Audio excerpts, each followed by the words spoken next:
The story begins not in the dark of the woods, but in the sharp, clear light of a well-kept home. This is a place of order, where every object has its purpose, and every hour of the day its duty. We meet our boy here, but he is less a participant in this world and more a prisoner of it.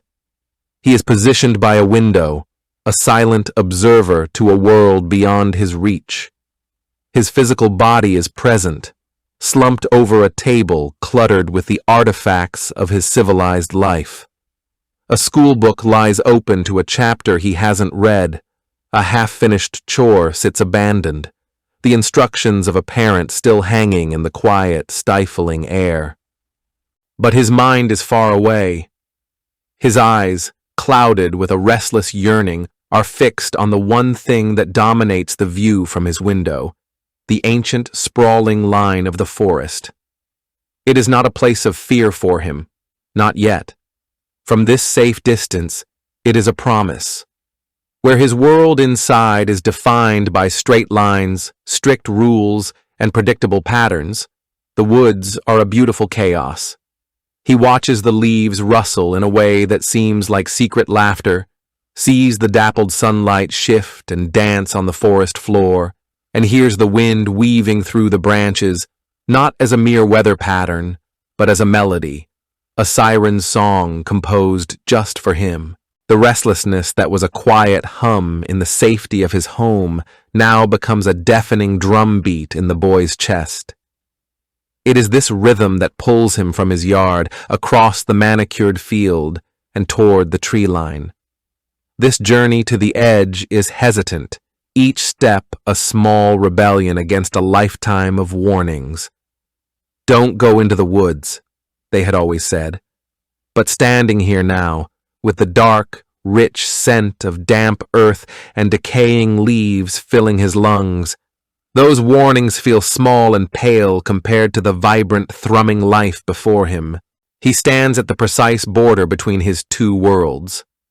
Behind him, the sun-warmed grass and the distant, familiar shape of his home.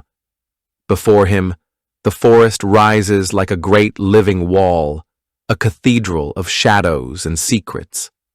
The line is so stark, it feels less like geography and more like a choice, a threshold of the soul. And then it comes. The call. It is not a voice he knows, not words he can understand. It is something far more ancient and persuasive. It might be the haunting, fluting cry of a bird he cannot see, a note so pure it seems to pluck a string deep within his own spirit. It might be a sudden, mischievous rustle in the undergrowth, the fleeting glimpse of a red fox's tail vanishing behind a thick oak, an unspoken invitation to follow. Or perhaps it is a whisper that seems to ride on the wind itself, a sigh that sounds like his name, tangled in the leaves. This is the moment the abstract longing crystallizes into a specific, undeniable summons. The forest is no longer just a place, it is a presence, and it has noticed him. It has chosen him. The fear he feels is real, a cold prickle on his neck, but it is utterly conquered by a surge of exhilarating temptation. The fear is the old world's final, weak grip on his shoulder. The temptation is the new world's hand extended.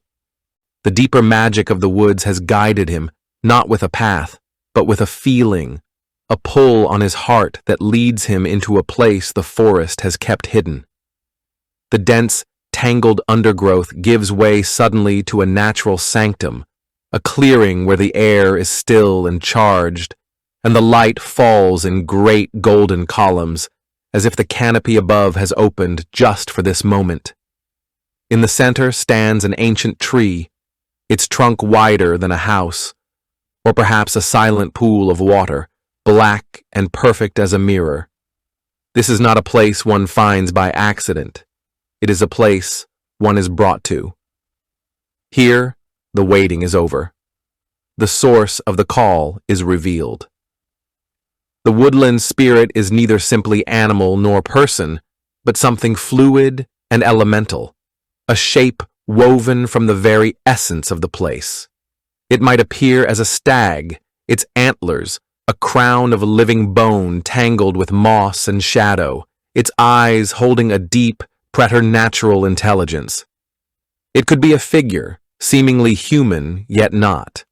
A boy with eyes of leaf green and bark skin, or a girl whose hair is a cascade of ivy and whose laughter sounds like falling water.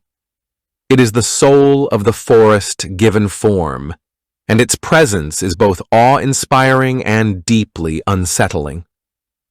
The initial fear that had been the boy's constant companion now melts away, not because the spirit is harmless, but because its power is so complete that fear becomes irrelevant.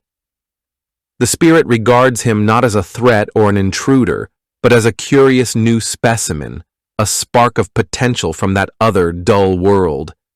It does not speak in words, but in impressions that bloom directly in the boy's mind. The taste of wild berries, the feeling of boundless energy, the image of endless twilight play.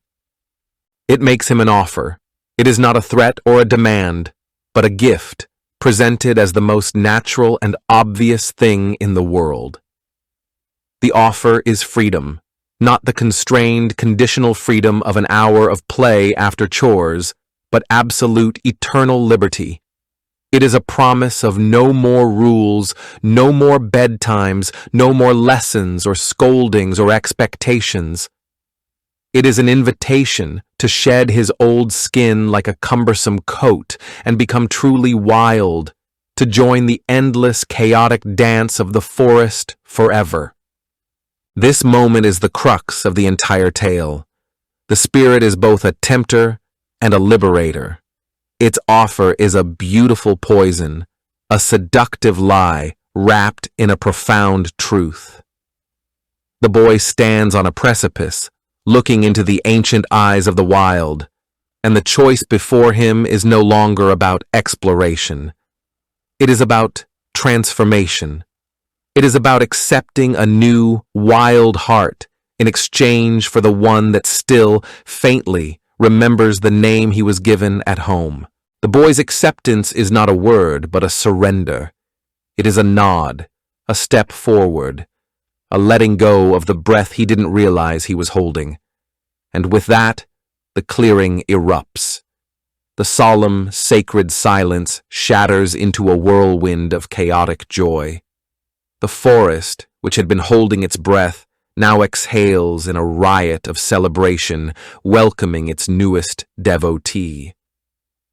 The wild revelry begins. The boy's acceptance is not a word, but a surrender. It is a nod, a step forward, a letting go of the breath he didn't realize he was holding. And with that, the clearing erupts. The solemn, sacred silence shatters into a whirlwind of chaotic joy. The forest, which had been holding its breath, now exhales in a riot of celebration, welcoming its newest devotee. The wild revelry begins. What follows is a blur of sensation, a fever dream of freedom. The structured time of sunsets and sunrises is replaced by the endless, dizzying now. He feasts at a table of rotting stumps and mossy stones, gorging on tart berries that stain his mouth purple and crunchy nuts that taste of the earth itself. He drinks from cold streams with his hands, the water more satisfying than any milk from a clean cup. He is not a guest here. He is a part of the symphony. He dances with shadows that twist into solid forms one moment and melt away the next.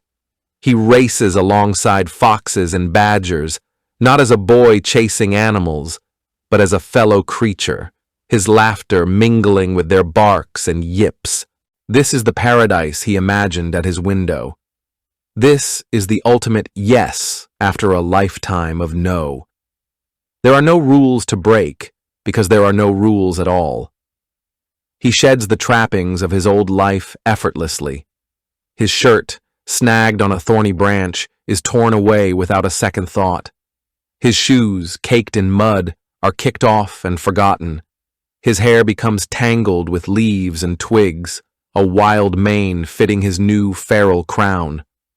The language of his home, the language of please and thank you, of questions and answers, fades from his mind, replaced by the simpler, more honest language of instinct, hunger, thirst, joy, fatigue. The memory, once a faint and forgotten ember, now catches a sudden gust of wind and flares into a searing brand within him.